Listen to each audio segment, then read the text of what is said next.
Welcome back to the Deep Dive series, where each and every episode we take a look at a different NFL team and come up with a realistic outcome and prediction for them headed into the 2022 NFL season. Remember, we wrap this series up with the 2023 NFL mock draft based on my predictions, and we're down to the final three. And if you couldn't tell by the thumbnail, we're talking about the Green Bay Packers. So as always, let's take a look first at what this team can do offensively, as now they got a new OC, but for all intents and purposes, this is Matt LaFleur's offense and his scheme. But Adam Stenavich is now promoted to OC. Congratulations, buddy.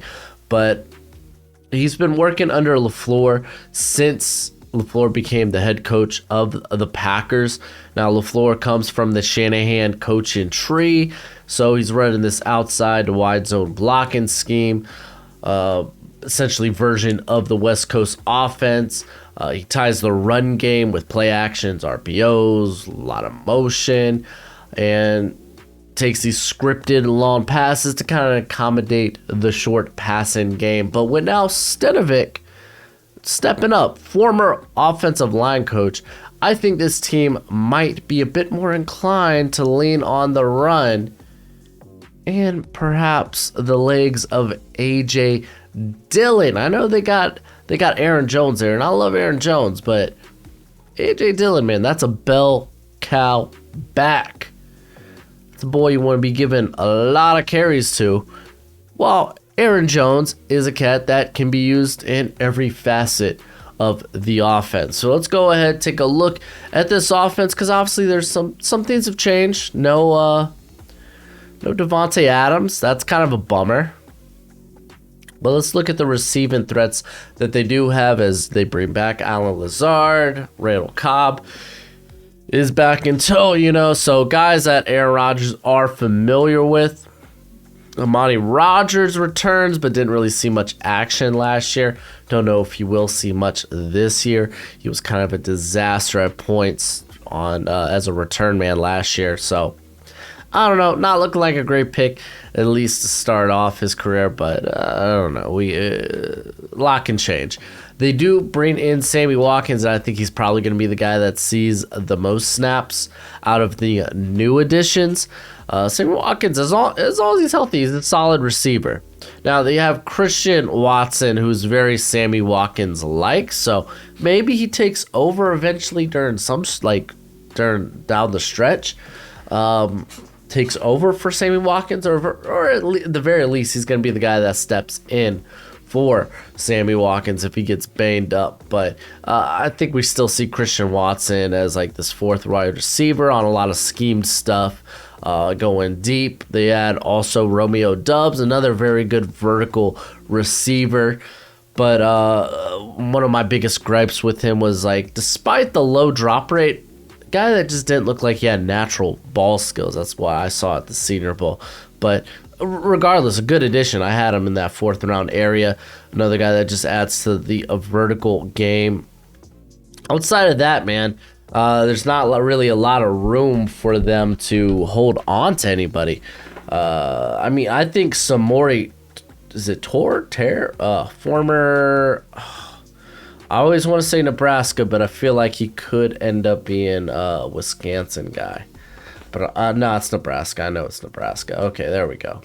I heard he's been seeing some time as a return man in training camp, that he's impressed. Still, to make the roster, I mean, he'd have to impress over a former third-round pick in Amari Rodgers, so it's kind of a long shot. I know Juwan Winfrey hasn't been healthy during camp, so I'm pretty sure the Packers actually just this morning released 3 guys. Packers release. Pretty sure they did. Well, I know they released, was it Gabe Brickick? I don't know, former Oklahoma kicker. Didn't look great in his first preseason game. But I know that they released Dominique Daphne, which we could go to the tight ends real quick with Robert Tonyan, kind of be consistent there. They did run a lot of 12 personnel. Mercedes Lewis saw a good amount of work. Josiah DeGara just kind of looks like a wash of a third-round pick back in 2020. Never really has been utilized as that. Just can play H-back. Like, they just haven't utilized him in such a way. But, yeah, I mean, he's probably guaranteed to make the roster here. They don't have a lot of depth there outside of course, their two starters. So, you got in the backfield, you got Aaron Jones. Wonderful, all around weapon. Does have some infuriating drops here and there, but for the most part, man, very good in the passing game, very good in the running game. Him and AJ Dillon are going to be a fantastic running back duo. They get a healthy Kylan Hill, so that's great. So who's going to be the fourth guy to make the roster if they decide to keep four backs? Probably Dexter Williams, man. As long as he's healthy, man, I feel like that's the guy that they're going to bring on. If not, maybe Tyler Goodson, just because he's got return capability. I like what he can do as a receiving back. I feel like BJ Baylor is kind of the odd man out, former Oregon State running back, so he's likely headed into the practice squad. Now, it sucks losing Devontae Adams. It's a huge loss. They made some additions, very similar to the Chiefs when they traded away Tyreek Hill. Once they lost Adams, they bring in Watkins, they bring in Watson, they bring in Dubs. But, it's still a big hit nonetheless. But I think they did an adequate job of bringing in weapons. Now, looking to the offensive line, health is going to be a huge thing, man. This offensive line needs to stay healthy. And right now, don't know when David Bakhtiari is going to return. That's kind of the big question mark. I think we will see him maybe week 4, week 6. He's yet to practice practice full pads, full contact. So, I don't know. We'll see. We'll see John Runyon coming back here after playing a bulk of last season. Him and Royce Newman. I thought Royce Newman was pretty fine. Wasn't stellar, oh man, jaw hits the floor type of play from Newman, but I'm this guy can be an average and adequate starter in the NFL. And honestly, that's a good get. Where'd they grab Newman in the 4th? So that's a good get, man. That is a good get. Oh no, I'm looking at preseason. I do not want to look at preseason. All right, so last year, because we know we had Josh Myers go down early, so hoping to get him back healthy this season. And I mean, for the most part, what we saw from Myers, it was okay, but I mean, again, he was a rookie, so I expect him to be better this year. Runyon was all right. Again, kind of fits that average starter credential. Newman, I think he's going to look better this season. Of course, you got Elgdon Jenkins, who's just a monster, could really play 4 of the 5 offensive line spots. So if they don't have Bakhtiari, I imagine that's who they're going to throw. No, maybe not. Because they play... Oh, no, they had Jenkins play almost 500 snaps, and then they had Nijman Yosh, who is still on the roster and actually didn't do a bad job there filling in a left tackle. Though they do have Zach Tom, and it looks like they're going to play him at the tackle spot. I kind of like him at center, but I mean, you don't really have that need. They also added through the draft Sean Ryan, who I was a big fan of, played left tackle at UCLA, probably a better guard. I'm glad that they had competition to that guard spot. But I think if you really need him to, he could probably play tackle. So adding some guys here, really, if you look at the rest of it, Michael Bennett, Cole Van Lannon, you got Jake Hansen. Those are really just depth guys that they're still trying to develop. You don't want those guys to really see the field. Rasheed Walker won't surprise me if he ends up on the practice squad. The guy that's really still developing. We just really like a lot of potential, great build. Never really reached the heights of, just never really reached those heights there at Penn State. So yeah, man, that's why they got Ryan third on the depth chart here, but I imagine he's probably going to be a backup at the very least.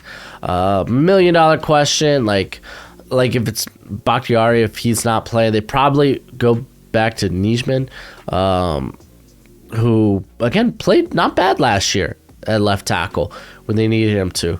So yeah, hopefully the offensive line can stay healthy. I think Aaron Rodgers, obviously one of the best quarterbacks in the league. So yeah, I think they're going to be A-OK offensively. And then, of course, you got Jordan Love. We could talk Jordan Love. What are they going to do with Jordan Love? We all don't know. Nobody knows. Is he the quarterback of the future? Who knows? Is he going to be trade bait? Who knows? But let's go to this defense, because I'm way more excited to talk about this defense, because if you didn't know, now you know. DC, Joe Barry,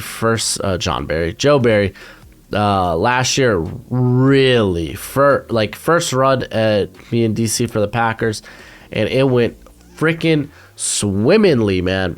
This guy was very successful. He, in his first year as a defensive coordinator, he pulled from his prior mentors, from the likes of current head coach of the Chargers, Brandon Staley. You got Wade Phillips. You got Rod Martinelli. You got Buddy Kiffin. So he pulled a little bit from all those guys, and man, this defense was very much bend don't break, as I think they were second in the NFL last year in terms of how often they gave the offense light boxes. By light boxes, I just mean 6 defenders or fewer in the box. They were really this bend don't break mentality. They focused on not getting beat over the top. They played out of a cover 2 shell, but they mainly played cover 3, sprinkling in cover 4 and cover 6 along the way. And honestly, he did a great job of getting his playmakers there on defense, guys like Rashawn Gary, like Kenny Clark, in one-on-one situations where they could wreak havoc, and they did. I think they were among the bottom of the league in terms of double team rate for basically top high-end pass rushers last year. So he did a good job of getting these guys out loose, and you saw it. I mean, Rashawn Gary literally had a freaking breakout year. 87 pressures, 12 sacks. Kenny Clark, can't scoff at his 68 pressures or 4 sacks. That's good numbers from the interior. So what do? They go out, they add some veteran talent in Jared Reed. They re-sign Rasul Douglas, which brilliant. That guy was great for you last year. That's a great call. And then they go into the draft and they're like, okay, Quay Walker. They get a linebacker to go with Devondre Campbell, who had a breakout year and a contract year nonetheless. I mean, it was a 1-year deal, but still, it'll be interesting to see how he plays this year, because for the most part, a lot of people consider him a bit of a journeyman. And yeah, just came out, was kind of a stud. You got Devontae Wyatt, who's going to be in that rotation on the interior. They got a guy like Dean Lowry, who they're just very familiar with and has played well for them. He had 42 pressures, 6 sacks last year. A very good run stuffer as well. So, yeah, like this defense, there's a lot to be excited about. Let's talk about secondary a little bit, because I think Darnell Savage and Adrian Amos are one of the most underrated safety duos in the league. And then you get a healthy Jair Alexander. By the way, if you didn't know, now you know. Jair didn't play last year. Did he play? He didn't play long. Try to remember if he got hurt. Yeah, he got hurt in the beginning of the season. Only saw 200 snaps. So, this is what I'm expecting to see, because I really think we're gonna see him in the slot primarily. I know he primarily played on the outside, but I mean, you have a lot of teams now putting their best corners in the slot, especially now with the emergence of like a Cooper Kupp, and it's like I think defense are being like, oh, no, we got to be good against slot players. You saw how good Rasul Douglas and Eric Stokes were on the outside last year. So throwing Jair Alexander in the slot, I think makes a ton of sense. I think he will be the guy, the leader in the slot there this season. I mean, we've seen it with other teams like the Rams. Jalen Ramsey, L'Jarius Sneed played a lot in the slot for the Chiefs. So, yeah, it's not a knock. Like, the slot's not like you're the third best cornerback on the team. It's like, no, it's a starting position, and you better be hella good at it. So, yeah, man, it won't surprise me if Alexander's the slot leader there. They did also lose Chadon Sullivan, who's really more of a dime guy anyway, not all that great. So straight up, secondary looks gangster, looks like a boss. They got good depth at safety. I've heard a lot of good things about Sean Davis in camp. So he's a guy that's got a big body. Think he's probably more of a box guy, but in a split high, that's fine. Or at least if you're going to be fading a split high, fading a split high, then a guy that could come back, creep in the box, like, that's cool. Vernon Scott, I know they're very pleased with. So those are probably the four guys that are sticking it at safety. I really like Tyreek Carpenter out of Georgia Tech, but probably a long shot to make the roster. Hasn't been healthy for much of camp. And then looking at the depth at corner, there's not really much to talk about there. There's not really any great depth. They list Shamar John Charles here on the outside. I think he's more of a slot corner, but kind of is what it is. Rico Gafford probably sticks with the roster just because of his return capability. So, yeah, as long as they can stay healthy in the secondary, man, they got a bigger secondary.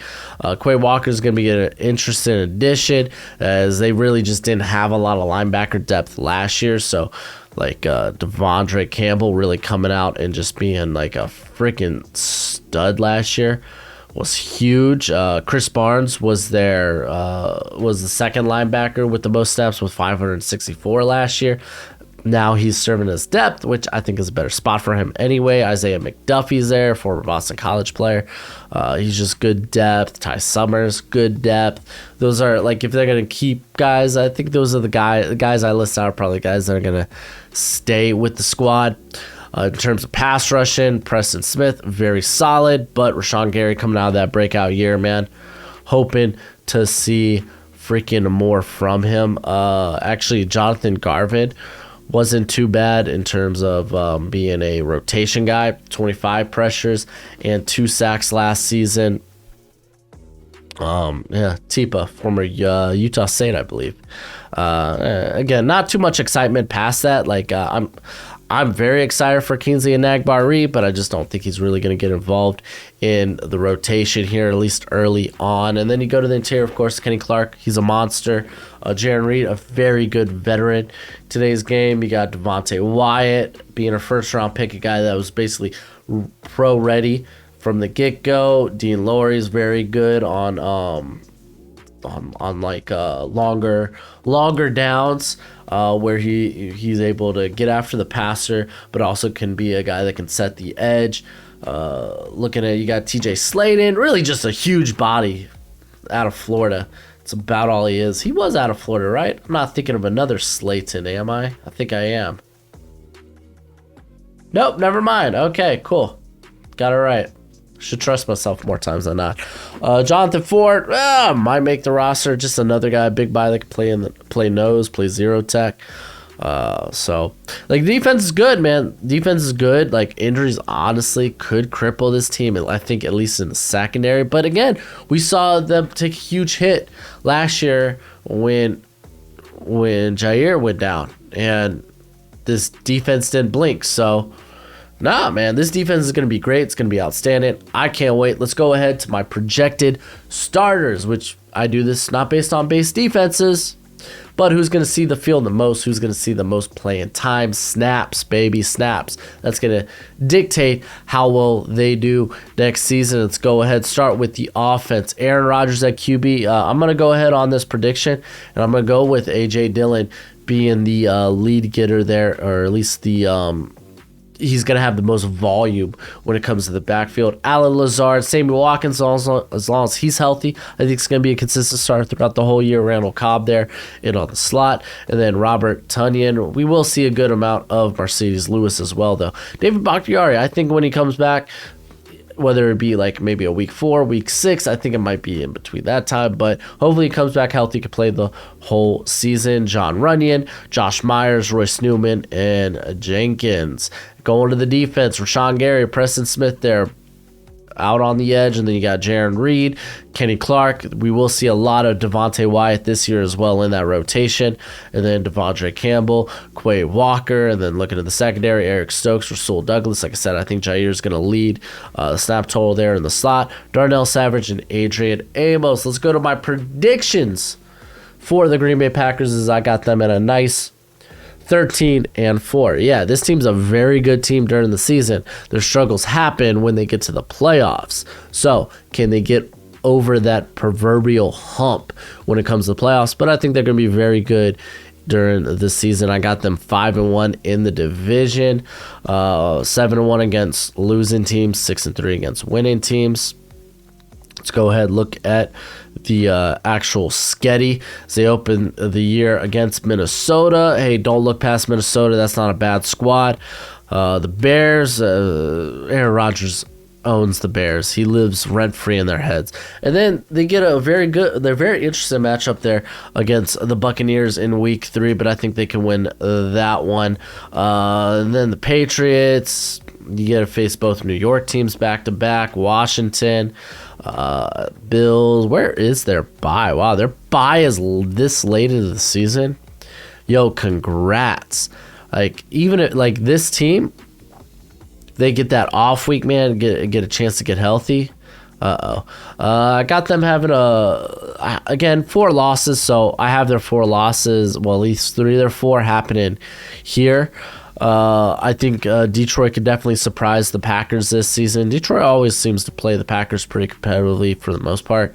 The Bills, that's always going to be a tough game. Dallas could surprise some teams. Like, their offense is really good. And then Tennessee Titans, Eagles, Bears. Let's see what this schedule looks down the stretch. Is you come off the bye against the Rams, but it's a home game. I got the Packers losing to my Dolphins because fins up, baby, fins up. But ending the year with Minnesota, which that could be a tough one, man. Minnesota's always those teams that are vying for a wild card spot. And then you got the Detroit Lions, which I think they're going to be better this year, but I don't think they're going to be in competition for the playoffs just yet. But I think they're moving in the right direction overall. I think this Packers team is going to play exceptionally well. They always do during the season. It's where they tend to stumble is in the playoffs. So maybe they could get over that curb. I don't know. I guess we'll see.